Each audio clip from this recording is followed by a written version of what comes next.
ಒಂದು ತಿಂಗಳ ರಂಜಾನ್ ಅನ್ನುವುದು ಮುಸ್ಲಿಮರಿಗೆ ಪ್ರಯೋಗ ಶಾಲೆ. ಇಲ್ಲಿ ನಿದ್ದೆಯಿಂದ ಹಿಡಿದು ಊಟ ಉಪಹಾರ ಆರಾಧನೆಗಳ ಸಮಯಗಳು ಬದಲಾಗಿ ಬಿಡುತ್ತವೆ. ಆದರೆ ಅದು ಕಡು ಬಡವನಿಂದ ಹಿಡಿದು ಲಕ್ಷಾಧಿಪತಿಗೂ ಸಮವಾಗಿದೆ. ಅತ್ತ ಕತ್ತಲೆಯ 3-3:30 ಗಂಟೆಗೆ ಏಳಬೇಕು, ಉಪಹಾರ ಸೇವಿಸಬೇಕು, ಮತ್ತೆ ರಾತ್ರಿಯ ತರಾವೆ ಪ್ರಾರ್ಥನೆಗೆ ಮಸೀದಿಗೆ ಹಾಜರಿರಬೇಕು. ಇಲ್ಲಿದೆ ಇಫ್ತಾರ್ ಮಹತ್ವದ ಬಗ್ಗೆ ಒಂದು ಸ್ಟೋರಿ. ರಂಜಾನ್ ಮಾಸದಲ್ಲಿ ಶ್ರೀಮಂತರ ಕೈಯಲ್ಲಿ ಅತಿ ಹೆಚ್ಚು ದಾನವನ್ನ ಕಾಣುತ್ತೇವೆ.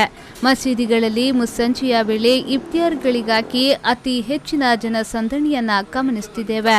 ಇಡೀ ದಿನ ಹಸಿವು ತಾಳಿಕೊಂಡ ವ್ಯಕ್ತಿಗೆ ಆಹಾರ ಒದಗಿಸುವುದು ಪುಣ್ಯ ಕಾರ್ಯ ಮಾತ್ರವಲ್ಲ, ಅದಕ್ಕೆ ಉಳಿದ ದಿನಗಳಿಗಿಂತ 70 ಪಟ್ಟು ಹೆಚ್ಚು ಪುಣ್ಯ ಪ್ರಾಪ್ತಿಯಿದೆ. ಈ ಲಾಭವನ್ನು ಕಳೆದುಕೊಳ್ಳಲು ಯಾರೂ ಸಿದ್ಧರಾಗುವುದಿಲ್ಲ.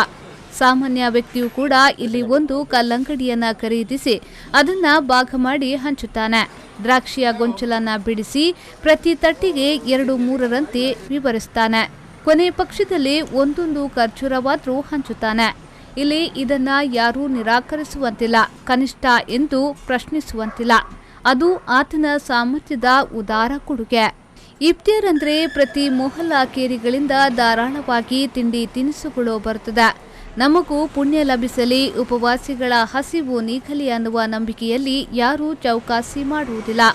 ಆಗಾಗ ಒಂದಲ್ಲ ಒಂದು ಮನೆಯಿಂದ ಮೆಂತೆಯ ಗಂಜಿ, ರಾಗಿ ಹಿಟ್ಟಿನ ಫಲೂದ, ಸಜ್ಜಿಗೆಯ ಬಿಸಿ ಪಾನೀಯ, ಬಣ್ಣ ಬಣ್ಣದ ಶರಬತ್, ಎಣ್ಣೆಯಲ್ಲಿ ಖರೀದಿಸಿದ ಸಮೋಸ, ಬಜ್ಜಿ ಇತ್ಯಾದಿ ಮಸೀದಿಯ ಅಂಗಳಕ್ಕೆ ತಂದು ತಲುಪಿಸುತ್ತಾರೆ.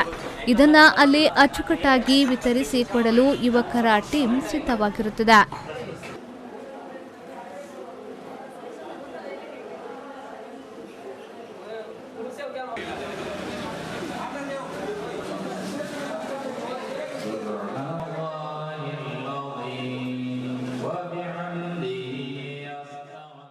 ನನಗೆ ಅನ್ನಿಸಿದೆ, ನಾವು ಪ್ರತಿ ವರ್ಷ ಇಲ್ಲಿಗೆ ಬರ್ತೇವೆ. ಒಂದು ದಿವಸ ಪ್ರತಿ ವರ್ಷ ಇಲ್ಲಿ ಈ ಕೂಟದಲ್ಲಿ ಭಾಗವಹಿಸ್ತಾ ಇದ್ದೇವೆ.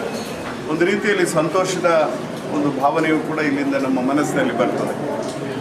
ನಾನು ಕಂಡುಕೊಂಡ ಹಾಗೆ ಈ ರಂಜಾನ್ನ ಒಂದು ತಿಂಗಳು ಮಾಡಿ ಸಮಾಜದಲ್ಲಿ ಶಾಂತಿ, ಪ್ರೀತಿ, ಸಮಾನತೆ ಇಂತಹ ಮಾನವೀಯ ಮೌಲ್ಯಗಳನ್ನು ಸಮಾಜಕ್ಕೆ ಸಮರ್ಪಣೆ ಮಾಡತಕ್ಕಂಥ ಒಂದು ಸಂಕೇತವೇ ಈ ಉಪವಾಸವನ್ನು ಮಾಡುವುದರ ಜೊತೆಗೆ ದೇವರಲ್ಲಿ ನಂಬಿಕೆ, ವಿಶ್ವಾಸವನ್ನು ವ್ಯಕ್ತಪಡಿಸತಕ್ಕಂಥ ಒಂದು ಪವಿತ್ರವಾದಂಥ ಕೆಲಸ ಇದ್ದ ಅಗತ್ಯ ಇದೆ. KM Khalil, V4 news 24/7 Karkala.